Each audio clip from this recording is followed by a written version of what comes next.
नमस्कार। मूड कैसा है आपका? ठीक है।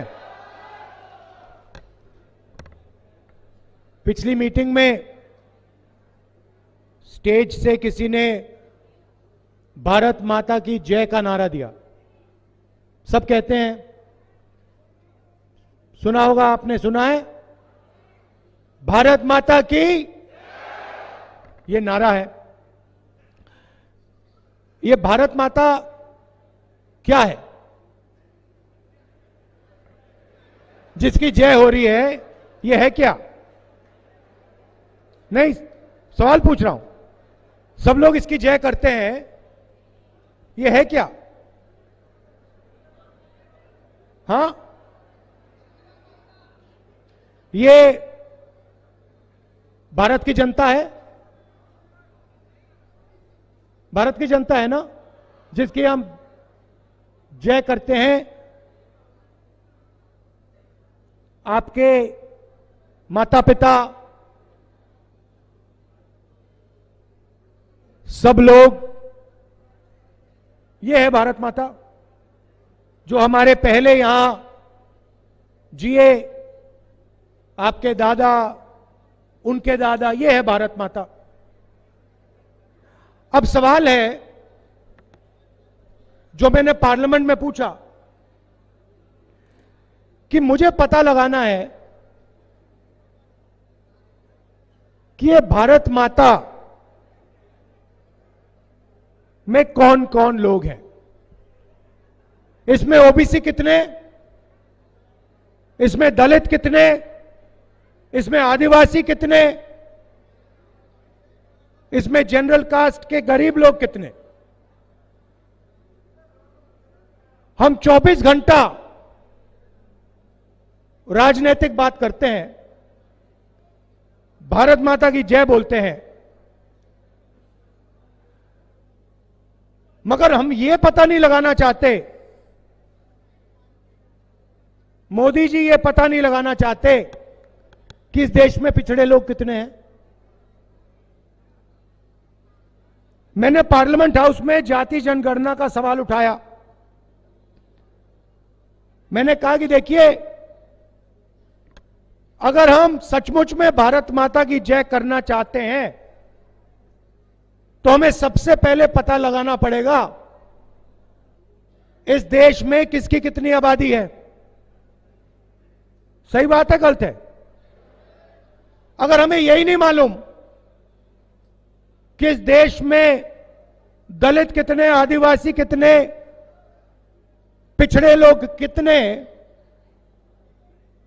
तो भारत माता में जो शक्ति होनी चाहिए, जब हम नारा बोलते हैं भारत माता की जय, वो शक्ति नहीं होगी। उस दिन के बाद नरेंद्र मोदी जी ने अपना भाषण बदल दिया। जैसे मैंने कहा कि भैया जाति जनगणना करनी है, नरेंद्र मोदी जी के सब भाषण बदल गए। आपको याद होगा, पहले नरेंद्र मोदी जी हर भाषण में कहते थे मैं ओबीसी हूं। याद है? याद है? हर भाषण में मैं ओबीसी, मैं ओबीसी।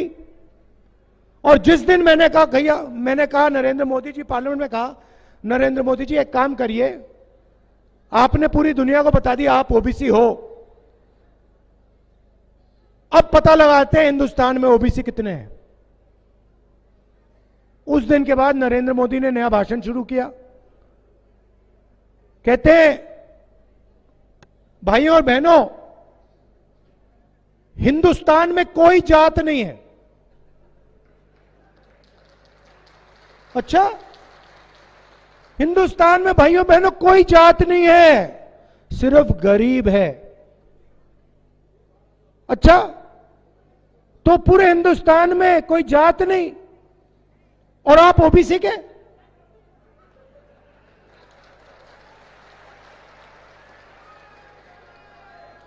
आपने ओबीसी कह कहकर 12,000 करोड़ का हवाई जहाज खरीद लिया। हर रोज नए कपड़े पहनते हो, मतलब दिन में आपको दिखेगा 3 बार नरेंद्र मोदी जी कपड़े बदल देते हैं। 12 करोड़ की गाड़ी में घूमते हैं। और जब सैनिक सम्मान पे आऊंगा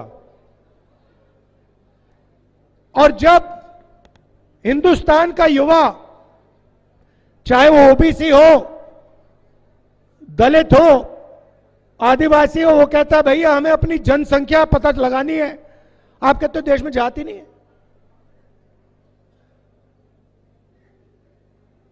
जब पिछड़ों को रोजगार नहीं मिलता तो आप नहीं कहते थे कि जात नहीं है। जब दलितों को पीटा जाता है तो आप नहीं कहते जात नहीं है। आदिवासी का अपमान होता है तब आप नहीं कहते जात नहीं है। मगर जिस दिन हमने सवाल पूछा, कहा कि भैया बताओ कितने हैं ओबीसी, कितने, उस दिन जात नहीं। उस दिन हिंदुस्तान में सिर्फ गरीब बचे हैं। सिर्फ नरेंद्र मोदी एक ओबीसी है और कोई नहीं है, अकेला खड़ा है। अब आपके दिमाग में सवाल आया होगा कि भैया कितनी जाति है, कितने लोग हैं, कितनी आबादी है, उससे क्या फर्क पड़ता है? हमें तो मालूम है हम ओबीसी हैं, हम आदिवासी हैं, हम दलित हैं। मैं आपको बताता हूं, आप किसी भी बच्चे से पूछो, 10 साल का बच्चा, उससे पूछो बेटा क्या करना चाहते हो, वो आपको कहेगा मैं आईएएस में काम करना चाहता हूं। सही या गलत? 90% में कन्याकुमारी से कश्मीर तक चला हूं, हजारों युवाओं से मैंने बात की, बच्चों से बात की, क्या करना चाहते हो? मैं आईएएस में जाना चाहता हूं। क्यों? क्योंकि देश को आईएएस के अफसर चलाते हैं। आप गलतफहमी में मत रहो। आप ये मत सोचो कि देश को एमएलए चलाता है, एमपी चलाता है। बीजेपी के एमपी से बात करो, आपको बताएंगे भैया हमारी यहां मूर्ति बना रखी है, हमारे पास कुछ है नहीं, हम यहां पे देखते रहते हैं। देश चलाता है नरेंद्र मोदी 90 अफसरों के साथ। मतलब 90 अफसर, आईएएस के अफसर, secretary to government of India देश को चलाते हैं। अब सवाल यह है, अगर ओबीसी की आबादी 50% तो 90 में से ओबीसी कितने? अगर आदिवासियों की आबादी 12% तो 90 अफसरों में से आदिवासी कितने? अगर दलितों की आबादी 15% तो 90 में से कितने दलित? और अगला सवाल, अगर 100 रुपए का बजट है जिसको ये 90 अफसर बांटते हैं, तो 90 में से ओबीसी कितने और बजट के कितने रुपए पर उनकी भागीदारी? सवाल यह है। अब अगर आपको आबादी नहीं मालूम तो आप ये सवाल ही नहीं पूछ सकते। भाई और बहनों, मजे की बात सुनिए, और ये जो पूरे देश में ओबीसी युवा, जनरल कास्ट के गरीब युवा, दलित आदिवासी युवा जो भटक रहे हैं, 24 घंटा रोजगार ढूंढ रहे हैं, इसका कारण सुनिए। भाइयों और बहनों, मैं आपको गारंटी करके नहीं कह सकता हूं ओबीसी की कितनी आबादी है। मुझे मालूम है तकरीबन 50% है, मगर किसी को नहीं मालूम सच्ची आबादी क्या है। मगर मैं आपको यह बता सकता हूं कि 90 अफसर में से जिसकी कम से कम 50% आबादी है,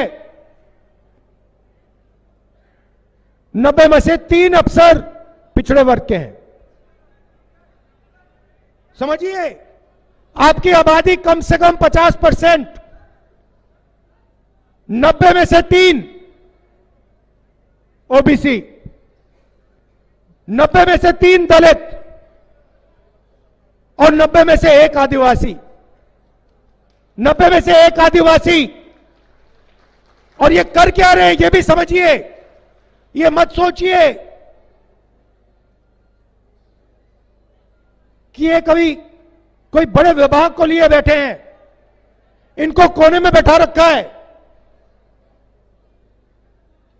भाइयों और बहनों, अगर हिंदुस्तान की सरकार बजट में 100 रुपए का निर्णय लेती है तो पिछड़े लोग उसमें से 5 रुपए का निर्णय लेते हैं। 50% आबादी, बजट पे 5% कब्जा और 90 में से 3। इसलिए इस देश के लिए सबसे जरूरी काम जाति जनगणना। जिस दिन, ये भाइयों और बहनों, जिस दिन जाति जनगणना हो जाएगी उस दिन दूध का दूध, पानी का पानी हो जाएगा, साफ हो जाएगा पूरा। उस दिन ओबीसी सवाल पूछेगा कि भैया नरेंद्र मोदी जी ने 14 लाख करोड़ रुपए का कर्जा माफ किया है। 14 लाख करोड़ रुपए का कर्जा माफ किया है। हिंदुस्तान के सबसे बड़े अरबपतियों का। भाइयों और बहनों, आबादी आपकी 50%, 14 लाख करोड़ रुपए में से आपका 1 पैसा नहीं। बात समझो, जिन 10-15 उद्योगपतियों का नरेंद्र मोदी ने 14 लाख करोड़ रुपया माफ किया, उनमें से 1 ना पिछड़ा है, 1 ना दलित है, 1 ना आदिवासी। बजाइए ताली। अब आप पूछोगे भैया 14 लाख करोड़ रुपया कहां से आया? मैं बताता हूं। जीएसटी में पैसा कौन देता है? आप देते हो। ये आपने हरी शर्ट पहनी है ना, इसके लिए आपने जीएसटी दी, आपके जेब से निकला। पता लगा नहीं लगा मैं नहीं जानता, मगर आपकी जेब से निकला। आप पेट्रोल खरीदो, आपके जेब में से पैसा जाता है। बिजली का स्विच ऑन करो, आपके जेब में से पैसा जाता है। अदानी जी ने ऐसी ही हरी शर्ट खरीदी हो तो जितना पैसा हिंदुस्तान के सबसे गरीब व्यक्ति के जेब से जाएगा, उतना पैसा अदानी की जेब से जाएगा। तो पैसा आपका। किसान से लेते हैं जीएसटी, खाद के लिए लेते हैं, ट्रैक्टर के लिए लेते हैं। तो जितनी जीएसटी आप देते हो उतना अदानी देता है। आपके जेब में से पैसा निकलता है और 14 लाख करोड़ रुपए नरेंद्र मोदी 10-15 लोगों का माफ कर देता है। दूसरी तरफ देखिए, कांग्रेस पार्टी ने राजस्थान में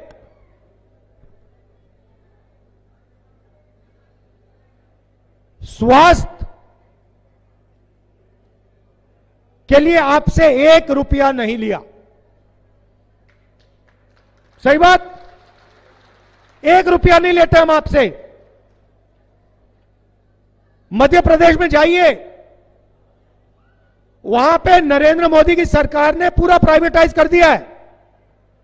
दिल का दौरा पड़ता है, जाइए प्राइवेट अस्पताल में जाइए, लाखों रुपए आपकी जेब से निकलते हैं। कैंसर हो जाता है, इलाज के लिए लाखों रुपए प्राइवेट हाथों में चले जाते हैं। हमने 1 रुपया नहीं लिया। 25 लाख रुपए तक आपको छूट है। मैंने अशोक गहलोत जी से कहा कि भैया ये 25 लाख कम है, इसको ज्यादा करिए।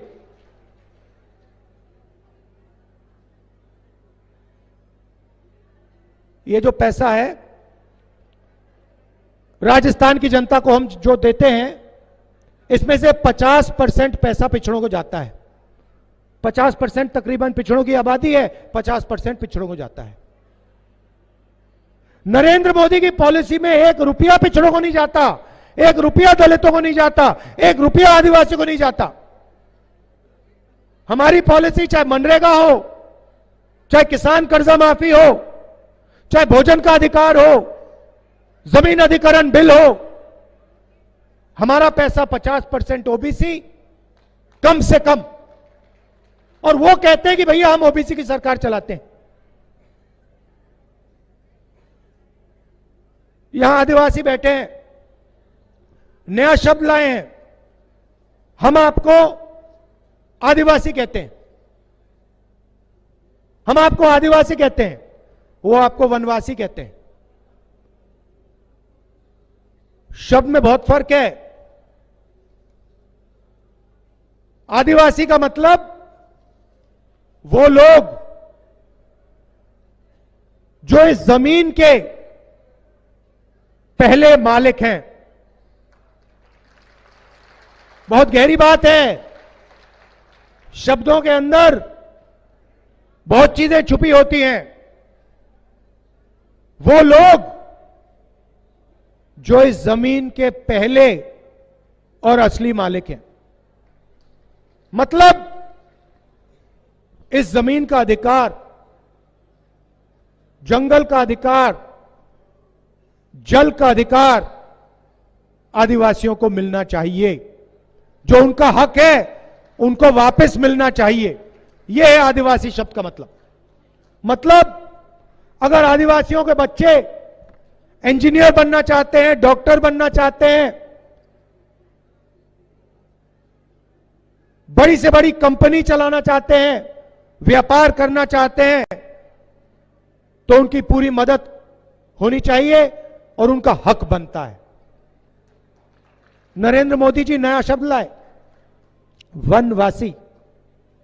वनवासी का मतलब वो लोग जो जंगल में रहते हैं। पता नहीं आपने देखा नहीं देखा,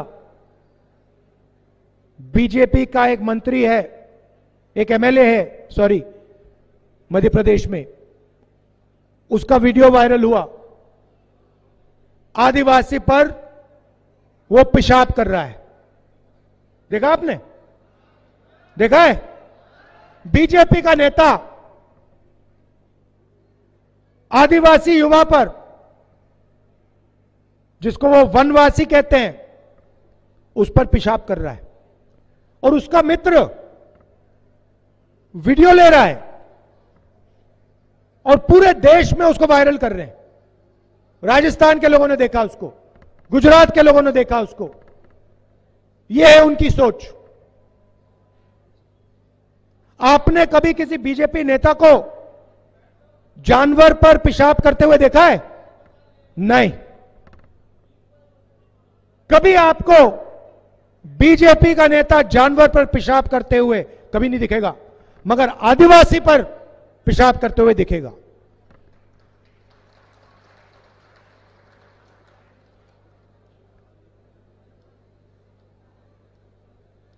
राजस्थान में कांग्रेस पार्टी ने दलित जो हमारा विधायक था उसको टिकट नहीं दिया। हमने कहा कि ऐसे आदमी को हम कांग्रेस पार्टी में टिकट नहीं देने वाले हैं। बीजेपी ने एकदम उसको उठा लिया।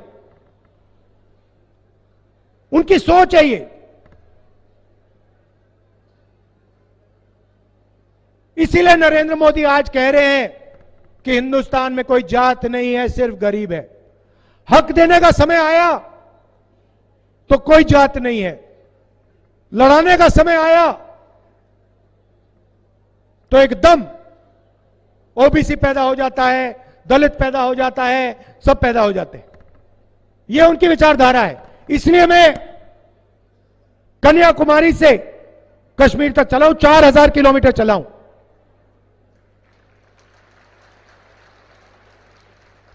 कांग्रेस पार्टी ने आपको 7 गारंटी दी है। हम 2 हिंदुस्तान नहीं चाहते। एक हिंदुस्तान जहां 14 लाख करोड़ रुपए कर्जा माफ हो जाए, दूसरा हिंदुस्तान जहां किसान जाए, बैंक लोन माफ कराने जाए और उसको नरेंद्र मोदी की पॉलिसियां से बाहर निकाल के मार दिया जाए। हमें नहीं चाहिए। अदानी का हिंदुस्तान हमें नहीं चाहिए। इसलिए हमने 7 गारंटी दी हैं। यहां हमारी बहनें आई हैं, सामने बैठी हैं आप, बात सुनिए। राजस्थान के हर घर में महिला को साल के 10,000 रुपए बैंक अकाउंट में कांग्रेस पार्टी डाल के देगी।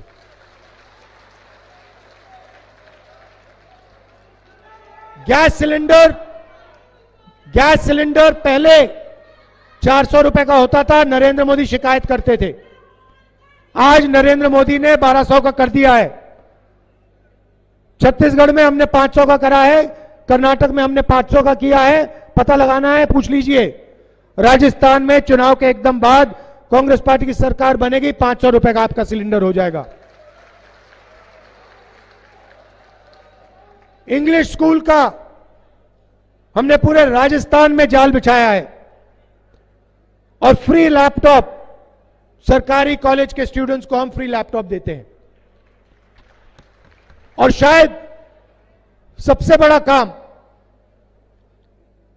नरेंद्र मोदी जी ने जो पुराना पेंशन स्कीम था उसको रद्द किया। आपके जेब में से पैसा निकाला, हमने उसको फिर से राजस्थान में लागू कर दिया है।